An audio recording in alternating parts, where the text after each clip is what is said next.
پیغمبر اسلام رسول اللہ صلی اللہ علیہ وآلہ وسلم نے فرمایا، جو شخص گھر کے کاموں میں اپنی بیوی کی مدد کرے، خدا اس کے لیے 1 سال کی عبادت کا ثواب لکھتا ہے۔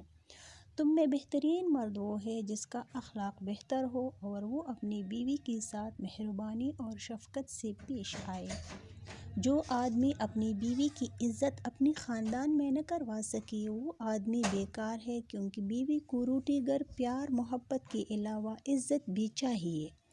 عورت کے آنسو اس کی تکلیف میں اتنے نہیں نکلتے جتنے اسے وہ الفاظ رلاتے ہیں جس میں اس کی توہین کی گئی ہو۔ شوہر کو اپنی بیوی کے لیے اتنا اچھا ہونا چاہیے کہ بیوی دعا کرے کہ میری بیٹی کو بھی آپ جیسا ہمسفر ملے۔ ناقابل برداشت لمحوں میں دل کو صبر آ جانا اس بات کی دلیل ہے کہ اللہ تمہیں اس آزمائش کے ذریعے اپنے قریب کرنا چاہتا ہے۔ موسم بدلنے والا رب تمہاری قسمت بدلنے پر بھی قادر ہے۔ عورت کی فطرت ہے کہ وہ گھر کی خاطر بہت سی قربانیاں دیتی ہے، کڑوی باتیں اور تلخ رویے بھی سہ جاتی ہے، مگر جب اس کا ہمسفر اس کو نظر انداز کر دے تو وہ اندر سے ٹوٹ جاتی ہے۔ عورت کا حوصلہ اس کا شریک حیات ہی ہوتا ہے۔